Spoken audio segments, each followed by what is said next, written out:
చంద్రబాబు ఖచ్చితంగా గెలవబోతున్నారు. అలాగే కూటమి గెలవబోతోంది. 120 నుండి 130 స్థానాలు రాబోతున్నాయి. ఇది బాబు అనుయాయులు కావచ్చు, దేశ విదేశాల్లో ఉన్నటువంటి ఎన్ఆర్ఐ తెలుగుదేశం వాళ్ళు కావచ్చు, చాలా బలంగా నమ్ముతున్నటువంటిది.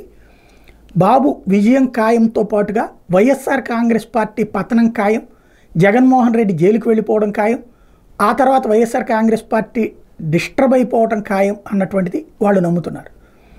బాబు గెలుపుకి అన్ని వర్గాలు సహకరించడంతో పాటుగా నరేంద్ర మోడీ రేపొద్దున బాబుతో పూర్తిగా ట్రావెల్ అవుతారు అన్నటువంటిది కూడా వీళ్ళు నమ్ముతున్నారు. కేంద్రంలో భారతీయ జనతా పార్టీకి బాబు అవసరం ఖచ్చితంగా రావాలని వాళ్ళు మనస్ఫూర్తిగా కోరుకుంటున్నారు. బాబుకి ఇక్కడ పూర్తి మెజార్టీ వచ్చి బాబు మీద డిపెండ్ అయ్యేలాగా నరేంద్ర మోడీ ఉండాలని కోరుకుంటున్నారు.